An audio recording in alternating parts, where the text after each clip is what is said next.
Hello once again, everybody, and welcome to the Mark Richt Show, brought to you by Williamson Automotive. Joe Zagacki alongside Don Bailey Jr., and the coach will join us momentarily.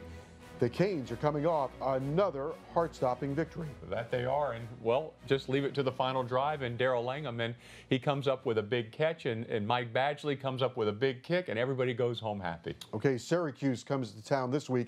High-powered offense. Miami has to be ready for the Orange. They certainly do. They're going to try and run 120 plays against the University of Miami. They're coming off a huge victory over Clemson. Their confidence has never been higher, and they play better defense than is what advertised. And the Canes are back inside the top 10, so they want to protect that ranking. They certainly do, and that's going to do nothing but help recruiting. Miami and Syracuse on Saturday, 3:30 kickoff at Hard Rock Stadium. But right now, let's look back at last week's victory against Georgia Tech with our highlights, brought to you by UL Sports Medicine. We'll get you back in the game.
Hello once again, everybody, and welcome to the Mark Richt Show, brought to you by Williamson Automotive. Joe Zagacki alongside my broadcast partner, Don Bailey Jr., and of course, University of Miami head coach Mark Richt, and the Canes with a win over Georgia Tech this past weekend. And coming up, the Orange of Syracuse. Miami goes to 5-0, and coach, congratulations on another victory. It's good to win. Yes, it is. It's good to win. Thank you. Another hard-fought victory, and another one where your team had to rally in a real character builder. Had to dig deep.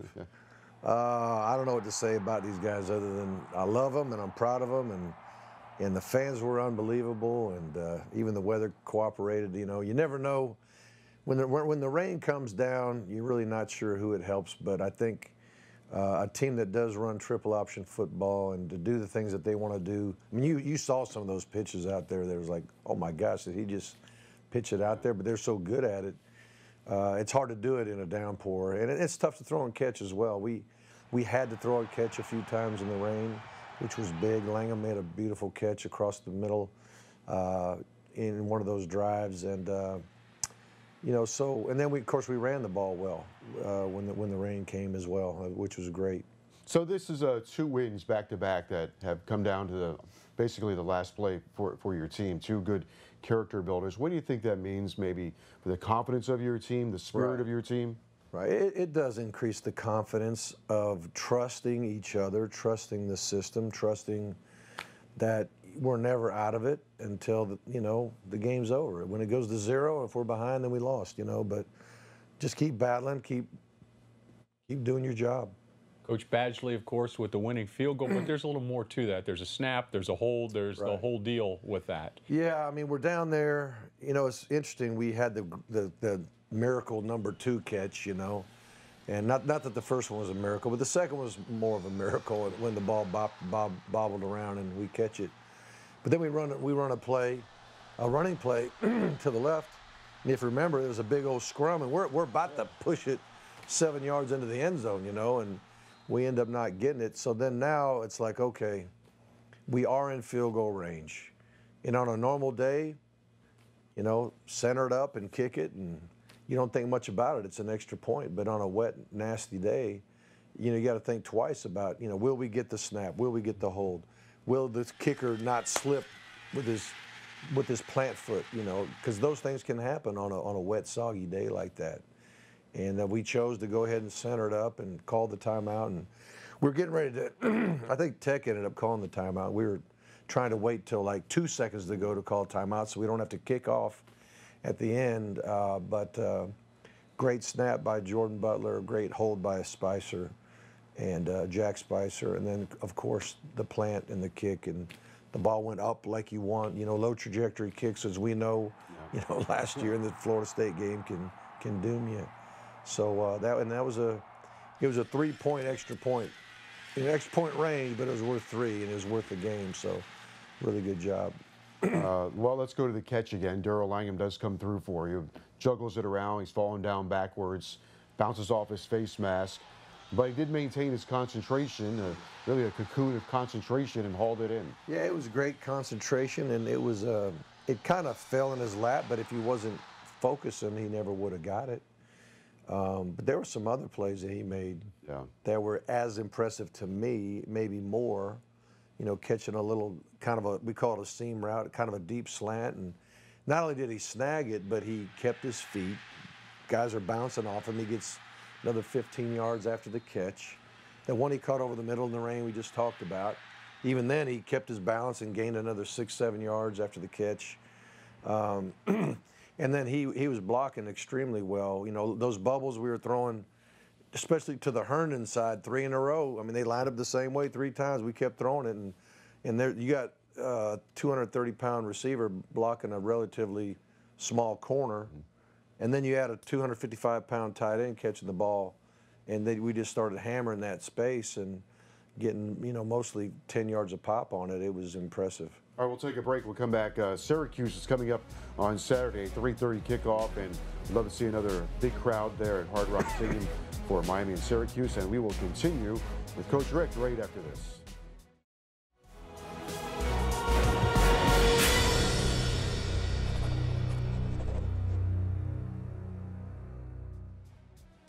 Happy to welcome you back to the Mark Richt Show, brought to you by Williamson Automotive, Joe Zagacki and Don Bailey Jr., University of Miami head coach Mark Richt. And we talked about the defense, and they did play great. There was a turnover chain, though. Right. Right at the end of the game, Shaq Quarterman ends up with a turnover chain, right? He did. I was reading, we have honor roll on Sunday, and we just talk about all the great things that happened in the game and talk about the next opponent and all that. We kind of put everything to rest, but we do like to celebrate great things. And during the honor roll, if you get your name called out, basically you get another decal on your helmet.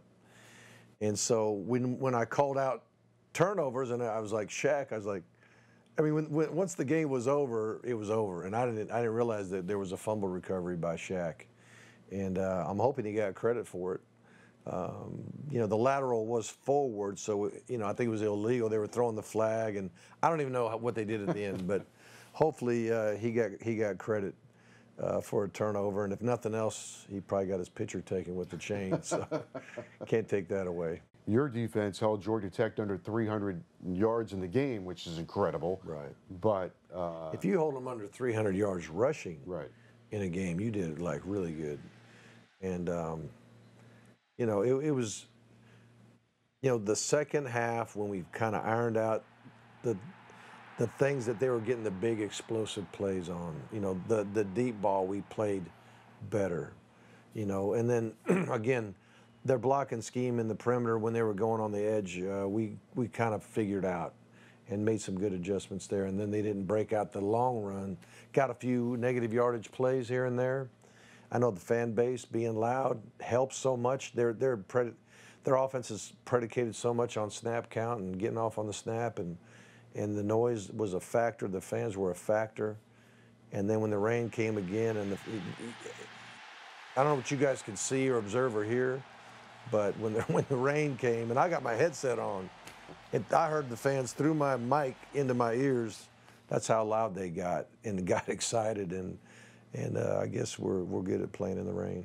Another amazing thing is how you held on to the football in that ball game. Right. You know, I mean, you use ball security, and that's something you work on every day. Every day, ball security, ball disruption period, every day. You just build that into your practice. Just by practicing it, it's telling the team how important it is, and then by practicing it well, you create good habits. And I can't tell you how many times when a guy catches the ball, we just, you know, if a guy catches the ball and relaxes and chills and just tosses it to the manager and go to the next, we go off on the guy. I mean, you catch it, you tuck it, you burst, you know, then you bring it back. Because the habit of catching the ball, tucking it, and securing it is so important. The same thing as a quarterback. Well, the first play of the game, the guy not only beats our guard and gets right to Malik on a drop back pass, but he is swiping like a madman to get that ball out. But Malik's got two hands on the ball in the pocket, which is a great fundamental. I mean, how many guys are standing back there like that? If he had one hand on the ball would have come out on the first play, and it could have been catastrophic first play of the game. But Malik's got two hands on the ball firm. The guy swipes to get it out. He can't get it out. Now Malik rolls out of there and slips. It was a 12-yard sack.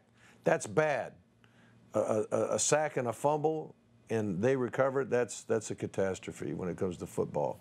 And that's why you work on those ball security drills just day after day. By the way, Malik had another great play in the game, too. I think it was a ball that he maybe did slip or snap tie. He scoops it up, right, runs for his life.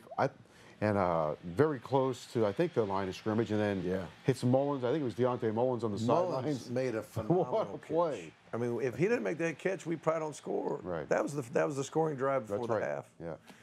And so the ball's high, like you say, and normally, if you have space, you want to scoop it up. But if you don't scoop it on the first, I mean, it kind of popped in his hands. That helped. So now he's running. So in the beginning, he's looking to throw when he's running. Then he tucks it like he's going to run. Then at the last second, then he pulls it back and throws it again.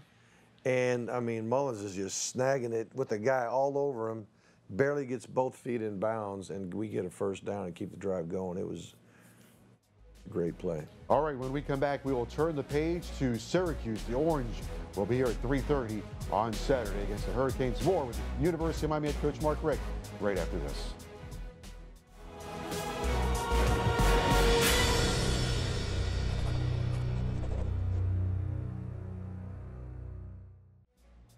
Welcome back, everyone, to the Mark Richt Show, brought to you by Williamson Automotive. This week it's Miami and Syracuse, 3:30 at Hard Rock Stadium. Let's go back to the fans for a moment, because it's another big game, big home game, very important game. You're inside the top 10 also, we should mention that, which is, I think, always significant as well. Right. Well, let's just go to the fans. First of all, when we roll in, and we see just a massive amount of tents there and tailgating going on, and then we see what's happening with the cane walk, and you know how many fans are there to greet our players. It has an effect on them. You know, it creates energy. And just imagine a game with no one in the stands. It's just not even close to fun. That's one of the things that makes football great, and college football great in particular. You know, the fan base. And our fans were very loud and proud, and they were loud at the right moments, and just very thankful for the job that they did. Coach, Syracuse, their offense is all over the place. I guess it originated from Coach Briles out of Baylor, and it's been brought through the ranks, so to speak. But they're very active. Well, I've never seen anybody go from the end of the play to snapping the next play faster. I mean, everybody talks about tempo, and we talk about tempo. We don't go as. No, I've seen no one go that fast. I mean, if you watch the game, you guys could appreciate it as commentators.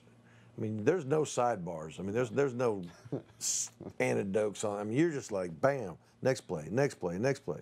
Camera, you're not showing an instant replay of anything before the next play. You better be ready, and the officials as well. That's a good point. They're having a hard time getting the ball down and getting out of the way, getting in position to call the game. Because as soon as that ball's on the ground, they're snapping it. So we have got to get lined up quickly. And so Coach Diaz knows he's got to make a call quickly. You can't just, like some coordinators will want to see what formation it looks like and make a call at the last second, or maybe even, think you got their signals and make the right call and all that kind of stuff. I mean, you got to make a call so our guys can get lined up and play ball. And so it'll be a great challenge for our defensive staff and for our players as well, just to flat out get lined up and get ready to play ball. And you're going to see another experienced quarterback. He's gone against good competition. Yeah, this guy. Clemson, LSU, Florida State. Yeah. Plus, he's their leading rusher as well. Yeah. He is, I think he's a dynamic player in that he throws it great, he runs great, but he is tough as nails. He reminds me of the Jim Kelly family. You know what I mean? Just tough people, competitors. The Chad Kelly that played for Ole Miss.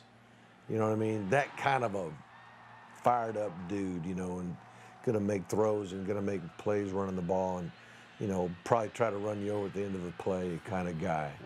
Yeah. He is a tough kid, and he's really good. He runs that system so well. Philosophically, Coach, what are they trying to accomplish with 100 plays or 120 plays in a game? I mean, more plays, more yards, more first downs, more points.